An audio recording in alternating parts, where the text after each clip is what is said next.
I moved into a new flat, looked out the window, and, like any rational adult, decided I was now a runner. Not just a jogger, mind you, a sprinter. At 6 a.m. before coffee, it went exactly as well as you'd imagine. When I moved to my new flat, something unexpected happened. I became that person, the one who wakes up at 5:30 a.m., ties their laces with purpose, and heads out for a jog while the rest of the house is still half asleep. Just across the street was a massive park, and it felt like an open invitation. I couldn't ignore it.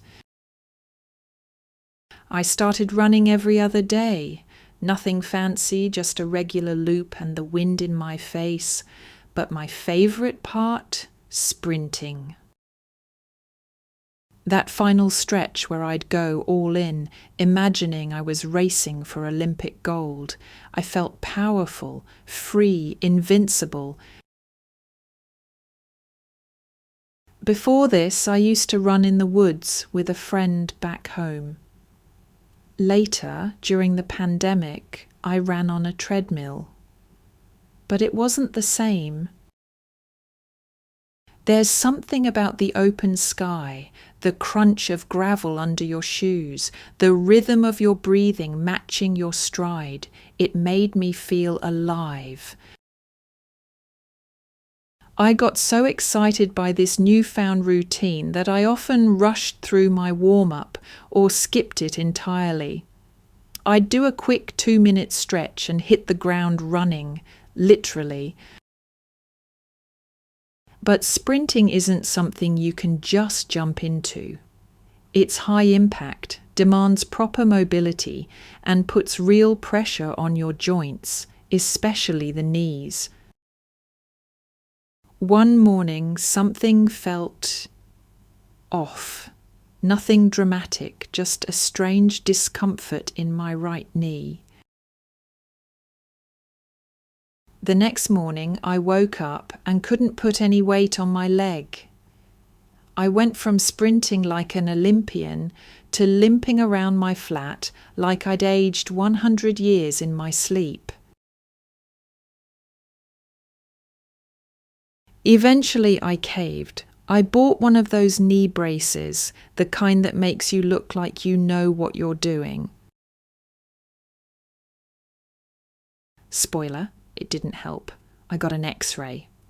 Nothing abnormal, they said. The advice, rest, classic. Weeks turned into months.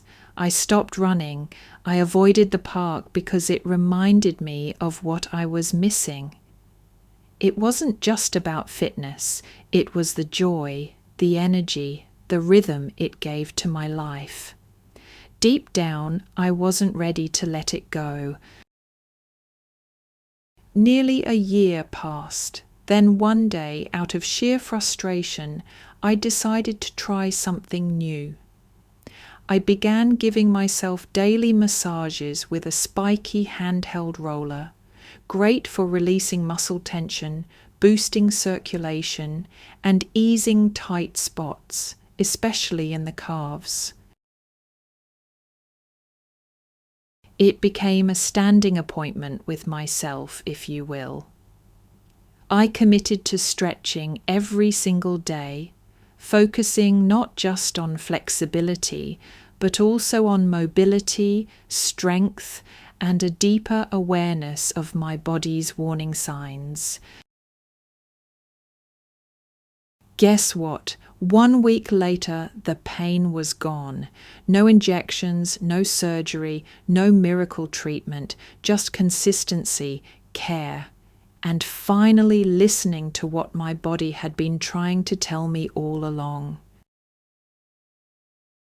I'm back on the track now, slower, more cautious, but full of gratitude. I don't skip my warm-up anymore. I take time to check in with how I'm feeling. I've learnt that rest isn't weakness, it's wisdom. And recovery isn't the opposite of progress, it's part of it. Sometimes the most surprising thing about running is not the distance or the speed, but the pause, the setback, the reminder that progress isn't linear. So if you're reading this and skipping your cool down, don't. Take the time to warm up properly before and after each workout, unless you fancy ending up doing seated sprints too.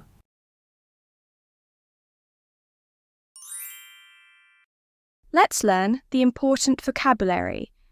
Every 10 words, I'll ask if you remember one of them. Ready? To tie, to fasten something by making a knot. She ties her laces with purpose before every jog. With purpose, in a determined and intentional way.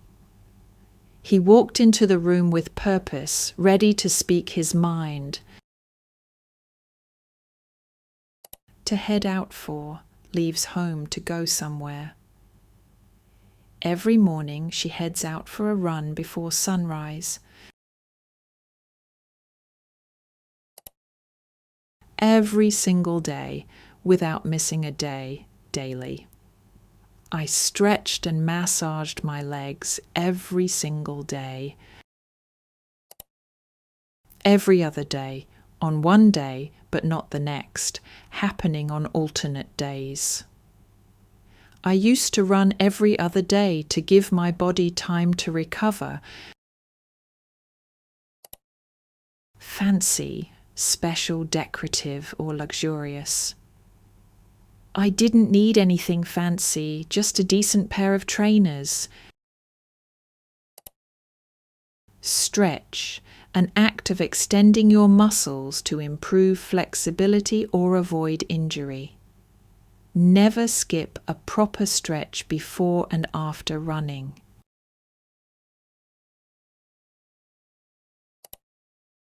Invincible, unstoppable. After a long sprint, I felt invincible until my knee gave in.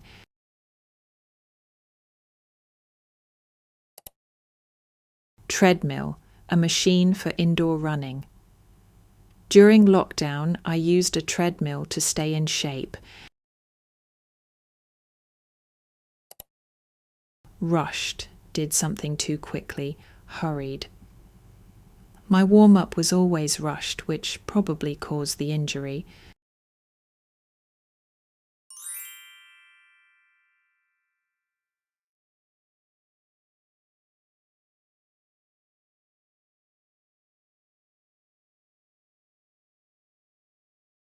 Every other day, on one day, but not the next, happening on alternate days.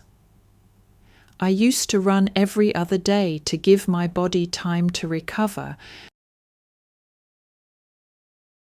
Joint, where two bones meet like your knees or elbows. Running without stretching can put a lot of pressure on your joints. Something felt off. Something didn't feel normal. Halfway through the run, something felt off in my leg. To limp, to walk with difficulty because of pain or injury. I woke up the next day limping and unable to straighten my knee. I'd aged, felt older suddenly. I woke up feeling like I'd aged 100 years in my sleep.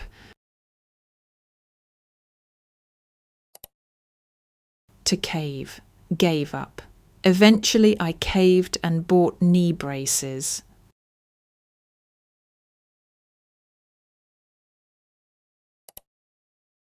Knee braces, supports worn around the knees.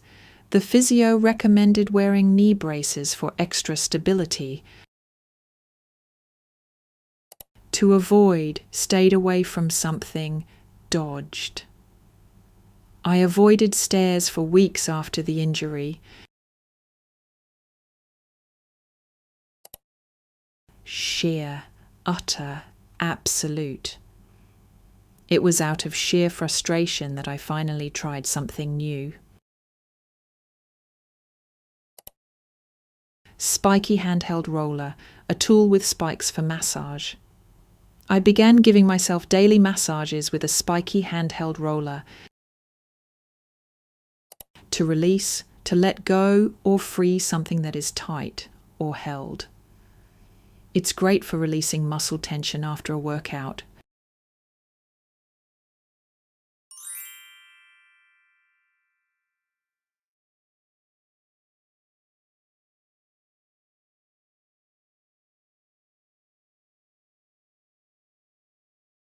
Something felt off. Something didn't feel normal. Halfway through the run, something felt off in my leg. Easing tight spots, making tense areas feel better. The roller was surprisingly effective at easing tight spots. Calves, calf muscles, muscles at the back of your lower legs. I focused mostly on my calves, where I felt the most tension. To commit, to dedicate yourself fully to something regularly or seriously. I committed to stretching every single day. Awareness, consciousness. I developed a new awareness of my body's limits.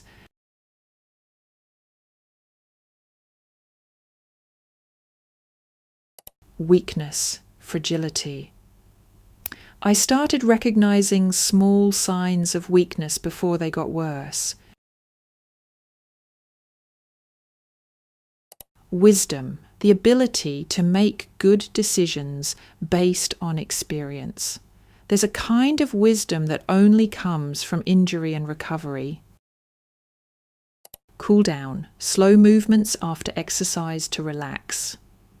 Skipping your cool down is a quick way to get injured. Ending up, finally arriving in a situation. Skip your warm-up and you risk ending up doing seated sprints too.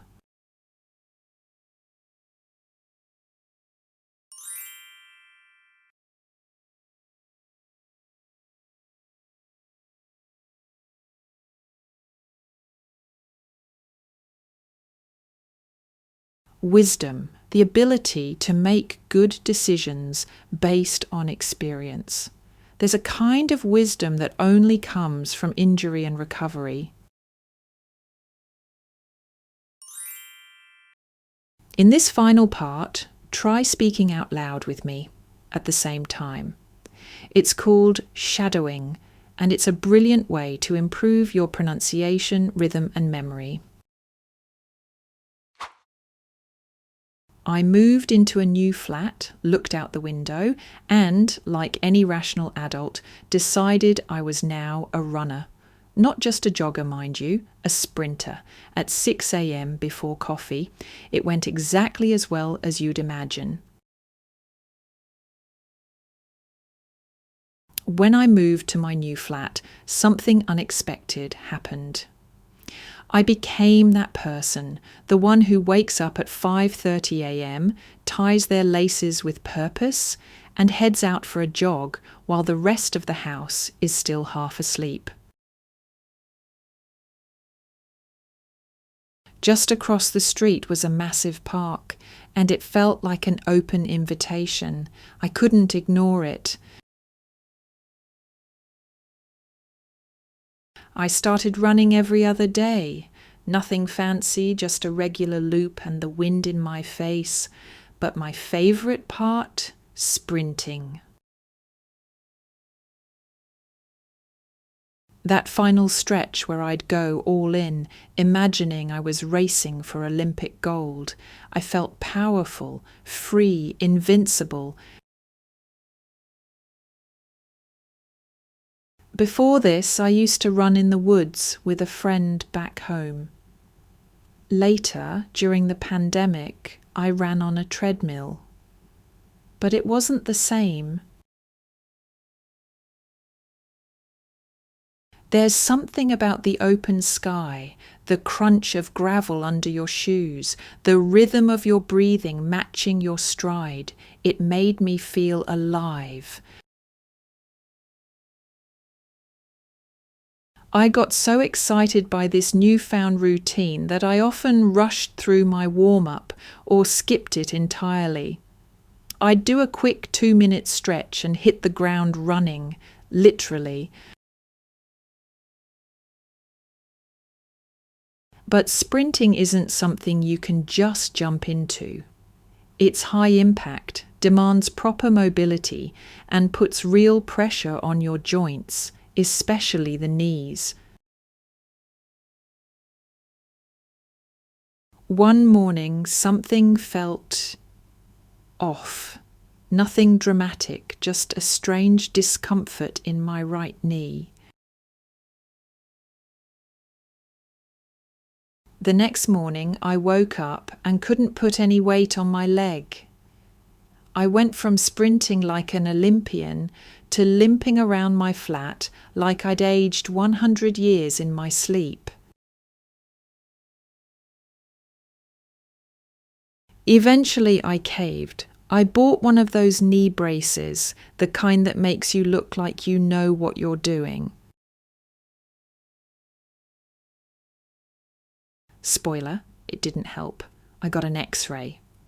Nothing abnormal, they said. The advice, rest, classic. Weeks turned into months. I stopped running. I avoided the park because it reminded me of what I was missing. It wasn't just about fitness. It was the joy, the energy, the rhythm it gave to my life. Deep down, I wasn't ready to let it go. Nearly a year passed. Then one day, out of sheer frustration, I decided to try something new. I began giving myself daily massages with a spiky handheld roller, great for releasing muscle tension, boosting circulation, and easing tight spots, especially in the calves. It became a standing appointment with myself, if you will. I committed to stretching every single day, focusing not just on flexibility, but also on mobility, strength, and a deeper awareness of my body's warning signs. Guess what? 1 week later, the pain was gone. No injections, no surgery, no miracle treatment, just consistency, care, and finally listening to what my body had been trying to tell me all along. I'm back on the track now, slower, more cautious, but full of gratitude. I don't skip my warm-up anymore. I take time to check in with how I'm feeling. I've learnt that rest isn't weakness, it's wisdom. And recovery isn't the opposite of progress, it's part of it. Sometimes the most surprising thing about running is not the distance or the speed, but the pause, the setback. The reminder that progress isn't linear. So if you're reading this and skipping your cool down, don't. Take the time to warm up properly before and after each workout, unless you fancy ending up doing seated sprints too.